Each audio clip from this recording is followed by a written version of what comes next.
So there is a strong, regular, repeated pattern of movement. Rhythm is actually measured movement. We were created to move with a strong. It's something that, as I said on the first service, Corona has shown us that there's many things in our life that maybe are not as strong as they should be, and we don't know how to cope with that. So we want to be strong, but we don't know how. We've been told that we're supposed to be strong, and that's what is meant to happen. The regular, there's a consistency that is needed in our lives. No matter how spur of the moment you are, there's a consistency that you need to happen. Every day, this is what's happening. Every time, there's a consistency that is needed. And when that consistency is not found, we struggle. How many of us don't know what weather app follow anymore? Right? Because if you're anything like me, I check the weather the night before so then I can plan my life, and then I wake up and it's different weather, and only to find out that at lunchtime it's again a different weather. And I'm like, consistency, people. We need consistency in the seasons of life, but we also need the repeated pattern of movement. We have to move. It's not a speed matter.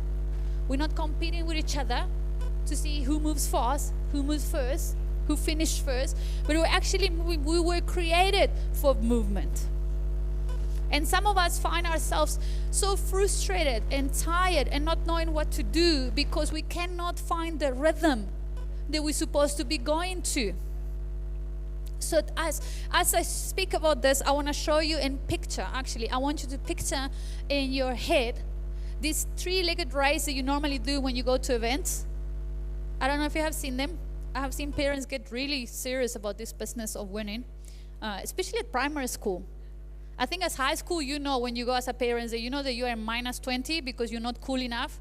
So you've been told by your kids not to dare to stand out, to comment any. Don't embarrass me. Just stand like down there. Fetch me 3 blocks away. Right? I say to my son, you wish I'm going to do that. Wait for when you're in high school. I'm going to be that mother. I love you, my baby. Mwah, mwah, mwah. I carried you. I gave birth to you. I get to choose when to say that I love you. Especially if there's girls around, Just saying. So, like I say, this service, Lord Jesus, help us. The three-legged race. So in primary school, you are brave because you want you want to participate and so on. But then it gets serious when they tell you that this is a no-winning thing, like lies. All the parents there. I will not mention this one school. That the moment that you say, parents, do you wanna? The whole crowd just goes, and you're like, wow. My husband wanted me to participate in one of the races. I was like, no, there's gonna be blood here. I run away from blood. These parents mean business. But I want you to picture that in your head when you have a three-legged race, and all of a sudden you realize that you maybe know this person, you don't know this person, and you're like, are we going fast? Are we going slow? Are you better run? Like I'm going to get there with you or without you, even if I have to drag you all the way. And some of us are not finding our sync. And what happens is when you don't find your sync, one of you ends up on the floor. Right? And then you very quickly figure out, okay, this is how we're doing it. Okay, this is the movement that we're going. Okay, some of us are in that moment with God where we're trying to figure out the sync and the time that God is doing, and we are struggling because maybe we're going too fast and God is like, calm down. And maybe we're going too slow and God is like, okay, let's pick a pace. You've been stuck there for a while. We have talked about this. But there's a rhythm in everything that we do. And this morning I want to encourage you to find out what is that rhythm in your life. Matthew 11, verse 28 to 30, a very well-known passage, but we're going to read it from the Message Bible because it gives it a different twist to it. And it says, are you tired? Don't put your hands up. We know that if you came to second service because you went to bed late last night. You're like, what? Did you see me? I did see you partying all night. Are you tired? Are you worn out? Burn out on religion. And then God continues to say, well, suck it up, buttercup. Right? Isn't that the kind of talk that we want God to do? Well, move on. Life is tough for all of us. You're not special. Right? come back when you have it all together. Thank you so much. No.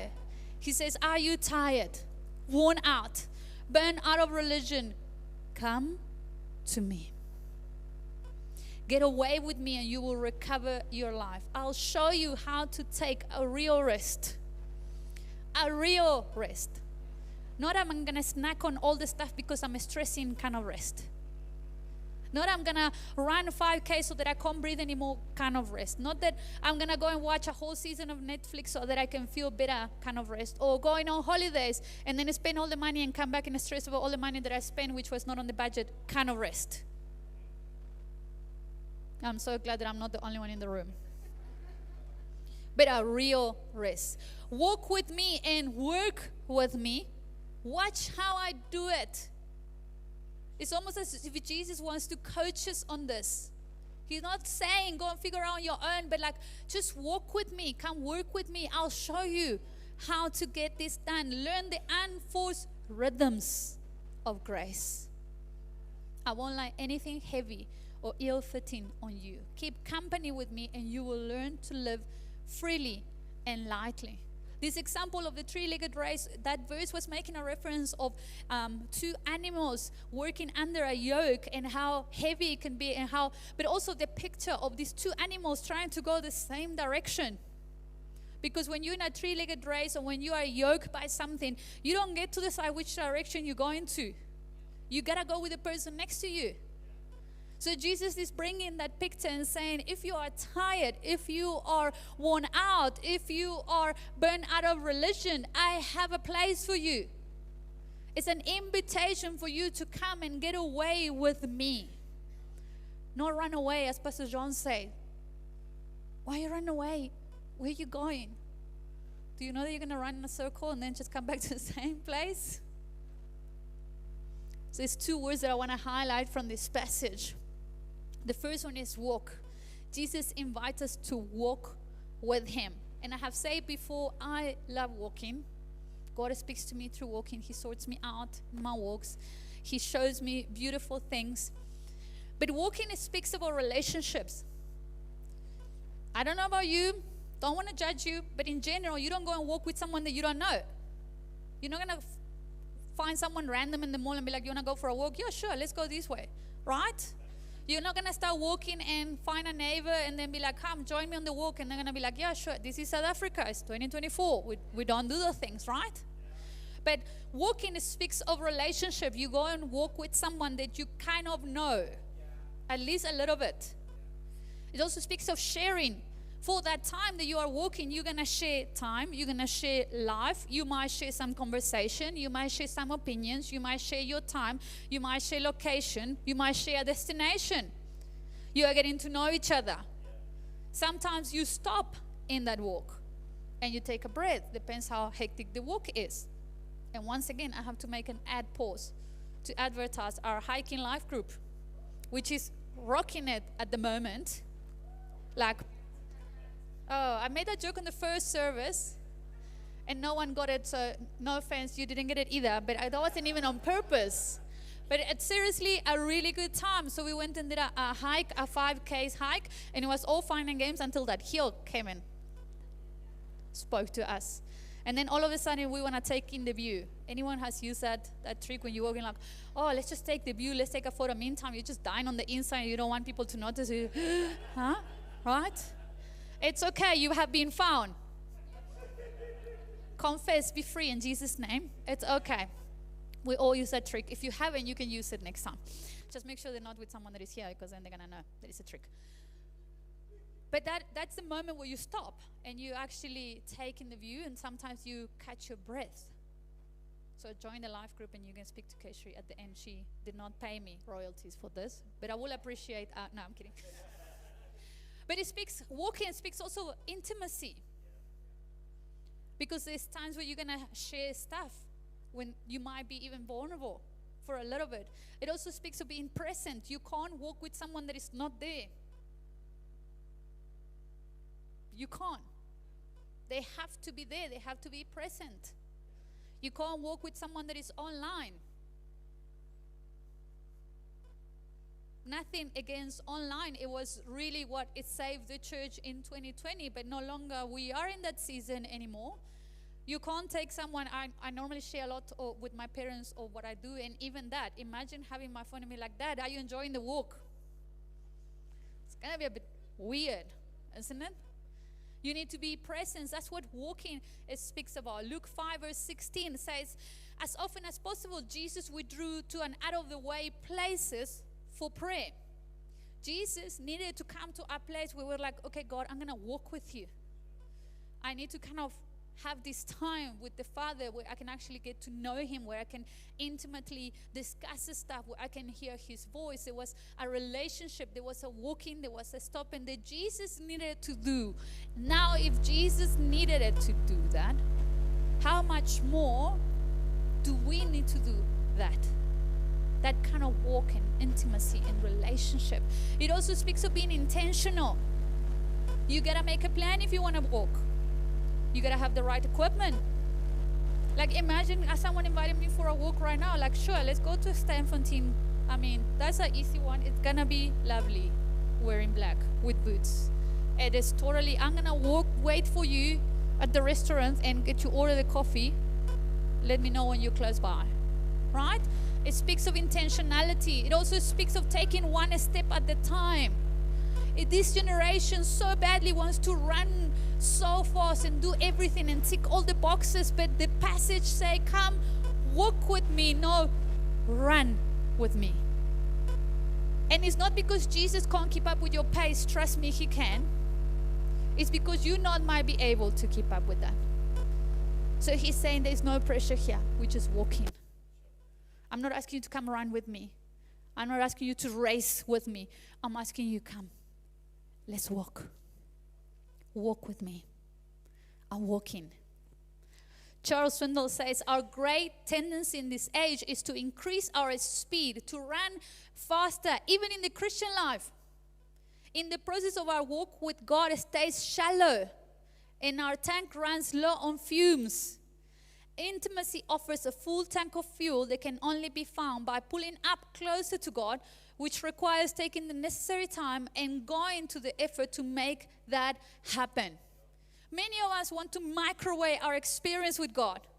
We want to come to church, tit, 3 songs. I tit, drop there, tit, give me the word, tit, I go home. That was a microwave, in case you didn't. That's what my microwave sounds like. But we want this quick experience. Come, Jesus, I'm going to put my marriage in the microwave and fix it as it comes out. Come, Jesus, my finances are terrible right now. I've been living this way for years, but I'm going to put it in the microwave and just fix it right now.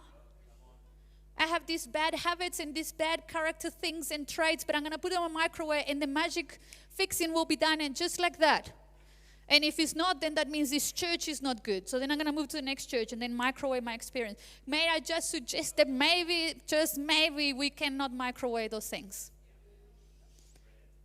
Maybe, just maybe, we need to stop and walk and stop hurrying up in our relationship with God, because that only keeps things shallow. And yes, shallow lasts for a little bit, but it's not going to last forever. I have never seen someone say, oh no, I got divorced because my relationship was just too deep and I wanted to keep it shallow. No, I resign, I don't want to be with my kids anymore because they just want to go deep and get to know me. Like, no, dude, we're just shallow. No. Shallow only lasts for such a time. So come walk with me is the first invitation that Jesus does to us. And the second one is come work. Let's work. Working, it speaks of direction. If you're going to work together with someone, you have to have the same direction. You have to have the same vision. Because the moment there's another vision on the same place of work, there's going to be a division. Which means two people going a little bit different. It doesn't have to be black and white kind of different. But just a little bit of a difference already makes the vision. There has to be submission. Again, the picture of the three-legged race. If you are walking with God and God is suggesting that we should get to some point, there's going to have to be a submission. On like, who is saying the timing in this? If you have ever gone for dancing lessons, there can only be one person. leading. There can only be one person taking the shots. And if you're gonna struggle. We did lessons 2 years ago for a wedding because we wanted to learn how to soki. Best money ever spent. I just want to say that. We should start a life group with that. Anyway. Life group out there, advertising. And my husband constantly said to me, because I knew the steps. The lady taught us, 1, 2, 3, you do this, 1, 2, 3, you do that. And my husband decided to get creative. So I reminded him that that's not what we do here. So he will on purpose stop and be like, who's leading here? Needless to say, it built our marriage. And I'm like, you are fine. But then you forgot that it was 1, 2, 3 and you did 5. So I'm just saying, there was a rhythm.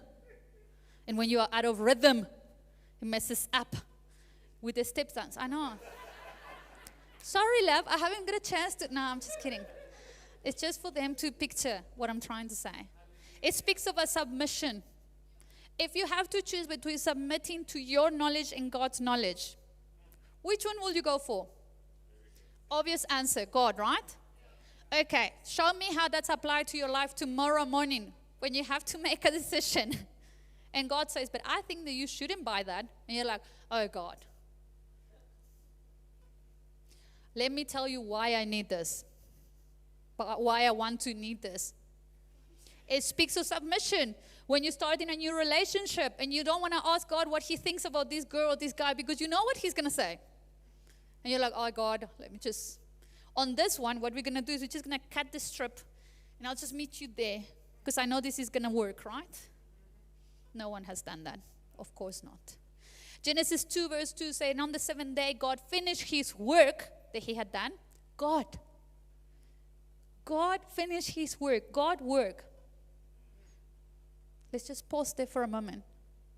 In a country where, anyway. And he rested on the 7th day from all his work that he had done. So you work and you rest. And then after rest, you work and then you rest. Some of us are in like the rest season, and we've been on that rest season for a long time. And God is saying there's a work that needs to be done in your life. There's a work that needs to be done in your marriage. There's a work that needs to be done in your family. There's a work that needs to be done in your neighborhood. There's a work that needs to be done in Krugersdorp. And you're waiting for the next politician to do that work. No. Come, let's work. Genesis 2 verse 15 said, the Lord took the man, not a sexist comment.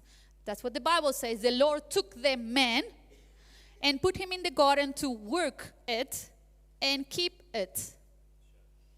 So God created this Garden of Eden, a beautiful garden, and it could have been self-sustained. I mean, it's God, right?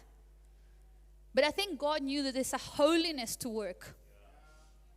And then he says, okay, Adam, there we go. This is your area. You're going to work it. And there is a blessing that comes when we actually work. We work and we rest and we work again. Hudson Taylor says, I have seen many men work without praying, though I have never seen any good come out of it.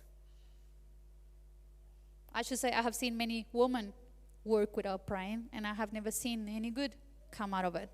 But I have never seen a man praying without working. We cannot have this relationship with God, this intimacy with God, this moment where he downloads information to us and then remain on that while there is a work to be done. And many of us Christians are very good at having this revelation with God, and I'm having this moment with God, and there's work to be done, but I'm just having this moment. I don't want to get out of here because I really love having this moment with Jesus, and I'm going to wait for the next moment. Because 3 is the lucky number. So if God says it here, and then he says it there, and although I sang about it, and the pastor mentioned it, I still need the third confirmation of that confirmation, of that word that God gave me 5 years ago, because I wasn't sure 5 years ago if it was God or not. So I need a confirmation of a confirmation that it became a confirmation. And then here we are, waiting for confirmations and confirmation when there's a work that needs to be done, things that needs to change, and God bless that work. Some of us are bored because we are doing too much walking and not enough working. We get so bored because we're constantly just in this moment with God and just him and I and him, and no one must interrupt it. And, and the word can wait because Jesus, it's just so beautiful. And there is this boringness in our life of like, what needs to happen? Because we're not doing the work that he sent us to do. Some of us are tired because we're on the other side of the coin when we're doing so much working that we have forgotten of our relationship with the one that is giving us the work. But we just work, because I don't want to be in that place where I walk with God, because he's going to start unpacking stuff that I don't want to deal with. He's going to start trying to heal and point out stuff that I don't want to work on. So I'd much rather keep myself busy working, and then keeping it shallow so that I don't have to be in that position where God actually starts having intimate conversations with me and asking me, hey, how's your heart doing? Oh, it's doing great. Work. Stop with the songs. So how do we know the rhythm? How do we know in which rhythm we're supposed to be with God? And I'm going to try as hard as I can to not generalize this, because I don't know if you have noticed, but the person next to you is very different to you. So it will be unjust from me to generalize, this is what this congregation needs to do. Because one of you might be on a season where you really need to just stop and have intimacy with God. You need to go for a walk and unpack all those feelings and all those thoughts and all those things that you think they're normal but they're not, and you're just trying to push down to make it like it will go away. Yet in the same room, someone could be like, you had enough time with Jesus. Come on, there is some work to be done. So it will be unjust for me to tell you, you guys all need to go for a walk, or you guys all need to go and work. So I'm going to make the easy cut of making it your problem. You need to go and ask God.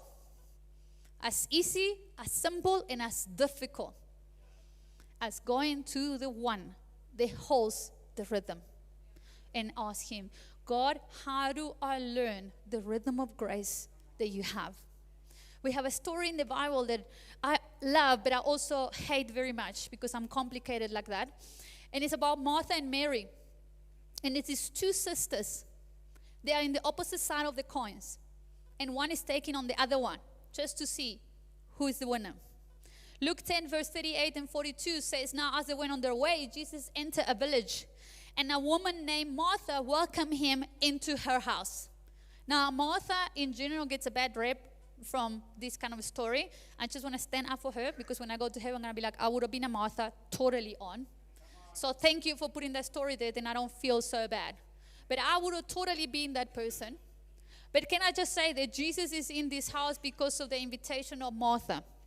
Before we forget about how important Marthas are in our houses. And a woman named Martha welcomed him into the house. She had a sister called Mary who sat at the Lord's feet and listened to his teaching. There's Mary. Right? There's always a Mary and there's always a Martha. But Martha was distracted with so much serving. And she went up to him and said, Lord, do you not care that my sister has left me to serve alone? Tell her then to help me. This was, I assume, a bad idea, because although it doesn't say there, it was a house, so there was probably more than just Martha and Mary. And then Martha decided, there it is, I'm tired, you're not doing anything. I'm going to tell the master, and in front of everybody, he's going to reprimand you and send you to help me. She was trying to make a point of this, right? So he goes, Jesus, please see this one. Just not doing anything here. Just sitting at your feet, listening, right? And then the Lord say, Martha, Martha. Now you know. When Jesus speaks to you like that, you know. What's coming next? It's not what you were expecting. You are anxious and troubled about many things. But one thing is necessary. Mary has chosen the good portion, which will be not taken away from her.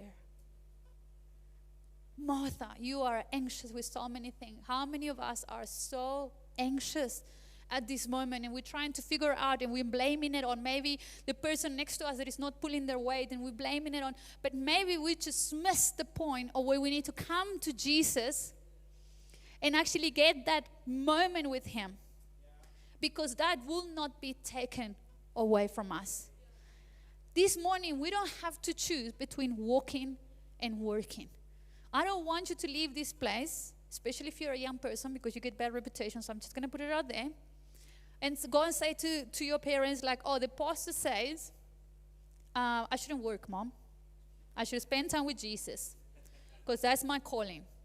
That's where he needs me. He needs me to go for hikes and get to hear him. That is not, and this is getting recorded, that is not what I'm saying.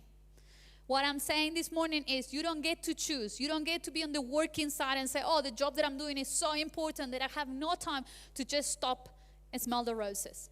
I have to work. That is not what I'm saying either. What I am saying this morning, what you get to choose is whether you accept that invitation that God is giving us. God is asking you, are you tired? Are you burnt out? Are you feeling low? Are you anxious? Then come to me. He's making a way for us. The God of the universe, the one that could have finished this race all by himself. It's saying, I will walk this journey with you if you just come to me. Come with me. Let me show you. So this morning we get to accept his invite. To realize which rhythm do I need to be in. Is this a time where I'm supposed to be hearing God's voice? It is a time where I'm supposed to just go to an out-of-the-way place, which has no reception, not cell phone tower, not Netflix that you can catch on, no scrolling on Instagram. God can speak to you without Instagram and Facebook, I promise you. But actually coming to him. And if you are a very Martha-orientated person, this is going to be a tough one. But guess what? It is good for you. And if you're a Mary person, you're going to have to maybe kind of get going. We receive from Jesus. Let's go. Let's change South Africa, right? Let's not wait for an election to do the work that we can do.